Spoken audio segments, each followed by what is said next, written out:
So it's been a couple of days since the Kamen ZETZ premiere, and I've had some time to let my thoughts kind of ruminate. And I just want to say, starting off, that it's a very solid premiere because just tonally, it does feel a bit different from what we've been getting in the Railway era so far. Not to say that what we've gotten is bad, so to speak. I mean, 01, ZETZ, even Gav just previously, but I'm just getting off guard. What I'm trying to say is, Railway era has been enjoyable so far, but something about this just feels exciting and new, if that makes sense. Even aesthetically, like, you can just tell that they're trying to cater this to a more international audience. And it's apparent from the opening scene where we see our main character, Baku. It starts off with his dream, and he imagines himself as kind of like this badass, super secret spy agent kind of guy. And he's saving this damsel in distress by the name of Nem, which in their world, apparently, she's like this famous Japanese idol.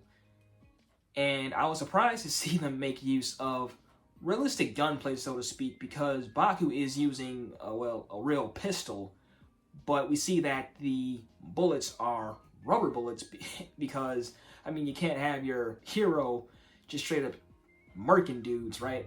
And when he finally wakes up, we see that in his real life, he's actually kind of a screw-up because he lives with his younger sister, and apparently she's the more responsible one of the two, while Baku seems a bit more wishy-washy because he does have noble goals, so to speak. He doesn't really keep them realistic either. And we see that he has comically bad luck, as mentioned by his sister, because it seems like every time he tries to help someone, he ends up getting injured in some way. And we see even when he's at the hiring agency, he tells the guy that he wants to be a secret agent, and he's confused, like, what?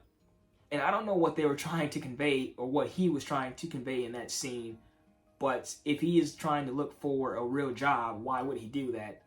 And even while he's there, he sees this little girl that's being kidnapped and tries to help her.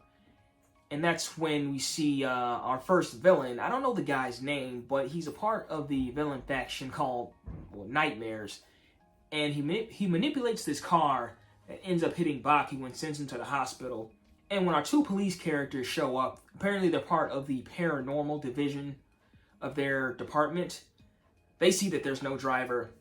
And this kind of kickstarts the events of the show, where apparently they have prior knowledge of the Nightmares. So I wonder, like, what their history is with them, or if, like, they've had some kind of, like, interaction with them in the past.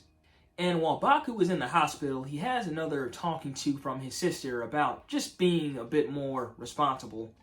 And then when he finally goes back to sleep, he ends up being attacked by our first monster of the week in this very eerie sequence. And it seems like the guy is like Gatling gun theme based off of his previous dream.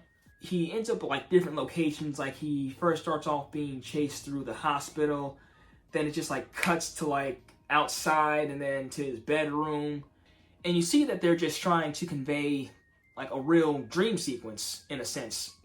And it takes a few minutes before he realizes that he is dreaming, and it becomes lucid.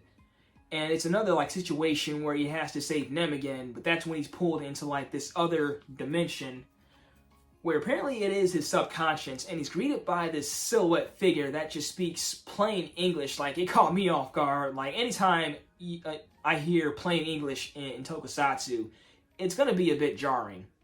And he's brought back into the room with Nem, and that's when we get our first henshin sequence, and it is so awesome, by the way.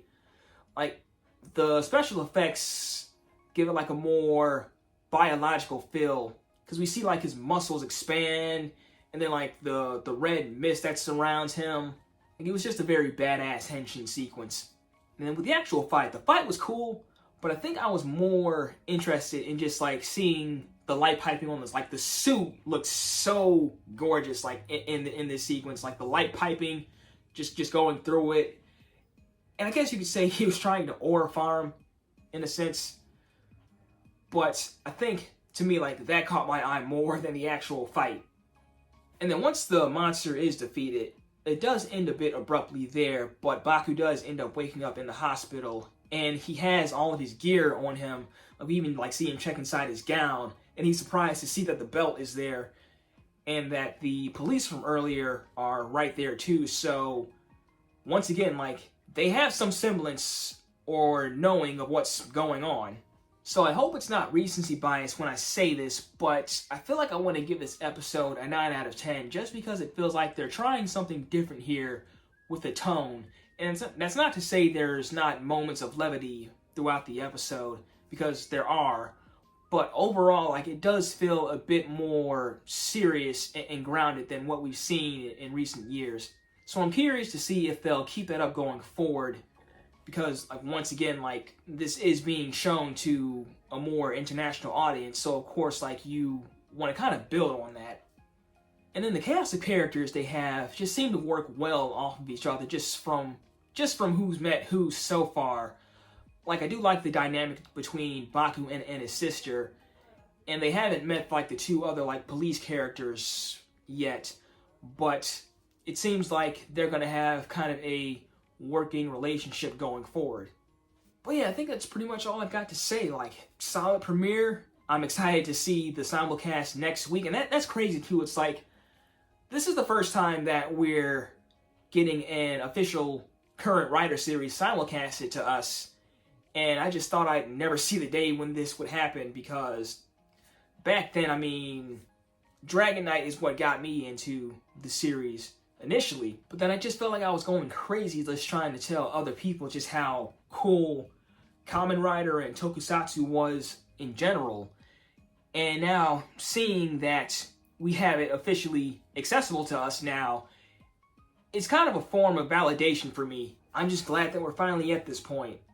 But I'm going to go ahead and end things here. So as always, be sure to like, comment, and subscribe. And as always, I'm Mit with Tokusatsu, signing out.